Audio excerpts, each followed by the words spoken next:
Yeah. But the bedrock is actually burned. I mean, you can tell it's burned. You rub it, it's got charcoal. I mean, it's like, and the gravels right above it are burned. Now, to go along with that theory,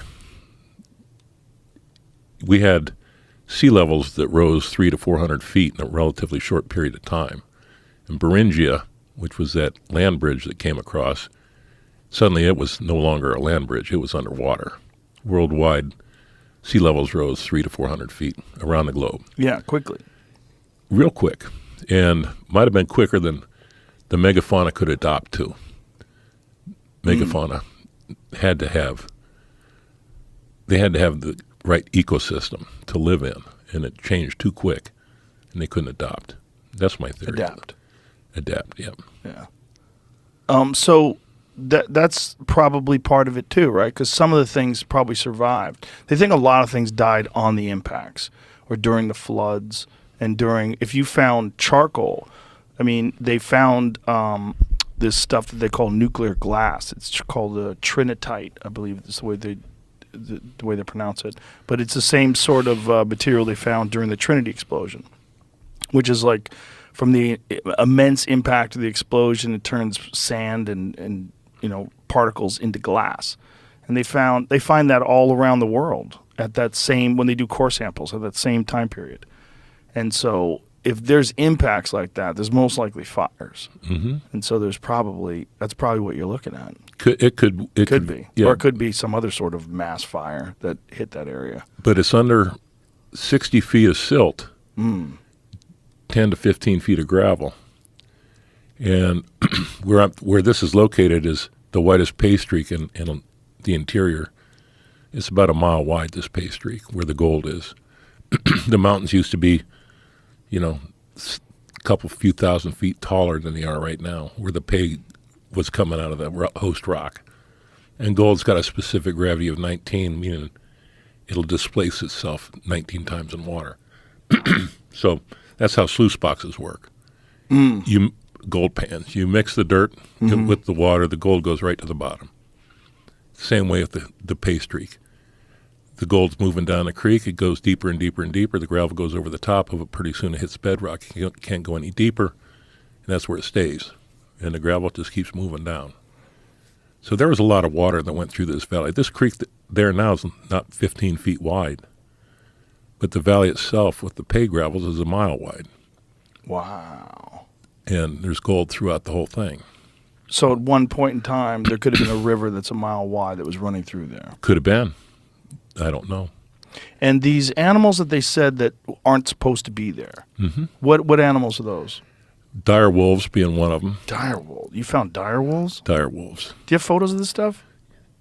Is it all up on your Instagram? Yeah. Well, Jamie's looking. Yeah, there might be some on that on my page.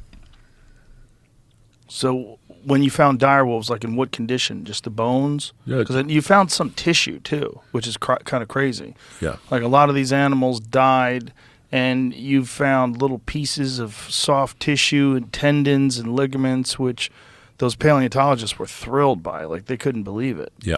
Yeah, they had bones with marrow still in them. Wow. And the carnivores had pretty strong jaws. They liked the marrow. That might explain why so many bones are broken, where they're broken. Mm-hmm. They chewed into these animals. And one of the other extinct, not just dead, but extinct animals we found up there is, we've never found elk before. Well, we found some elk, but the experts say they didn't exist up there.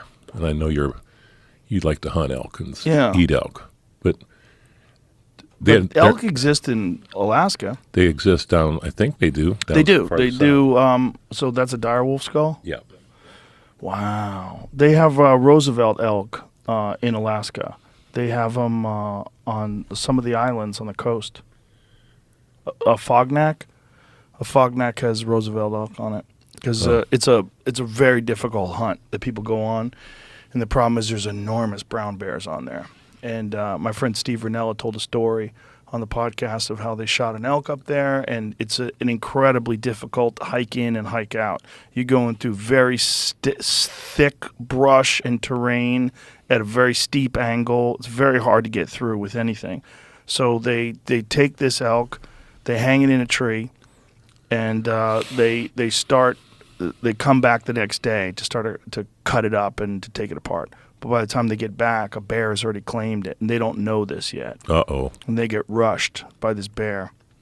He said it ran straight through their camp, but it found so many people didn't know exactly what to do, and it ran through. One of their guys winds up on top of the bear's back somehow. So it literally plows through the camp, and he's riding this bear's back for like 15, 20 yards. And then falls off the bear's back. The bear runs into the woods, and the bear's huffing at them. And then they get out their rifles. Like, they were eating lunch. They had no idea. So there are elk up there. Yeah, but they're not in the interior. And we're... Which is crazy because they're on the island. Like, how are they on a fognac if they're not in the interior? How'd they get on that island? How'd the little mini mammoths get down to one of the islands on the southeast? They say these miniature mammoths lived there till 4,000 years ago. That's interesting. That's island dwarfism, right? That happens with elephants, too. When elephants live on an island, they get smaller. Yeah. Yeah. Yeah, no, there's a mystery up here. And so is that one you found? that's not one we found. That's one they found in Siberia. Oh. But the same sort of situation. Yeah, It's like we found one. permafrost is melting, and that one actually has tissue all over it. Yeah, we have a specimen that was found called Effie for Fairbanks Exploration. That's a mammoth trunk in his leg and his skull cap and stuff. We have found a lot over the years, and they all, there was a deal with AMNH, and you might have heard me rant about that a little bit. No. What's AMNH? Alaska American Museum of Natural History. Back in 1920s, when the company started hydraulicking, they started unearthing all these fossils. The company had 8 bucket line dredges running. So they were moving millions of yards. They moved 277 million yards of silt hydraulically, which was just 17 million more yards than they dug out of the Panama Canal. And so all those bones, there was a guy named Childs Frick in New York. His father was Henry Frick, the U.S. Steel magnate with Carnegie. They decided to get a hold of the USS R&M company in Boston. And they said, hey, how about we finance to get these bones out of Alaska and bring them to AMNH? So they worked with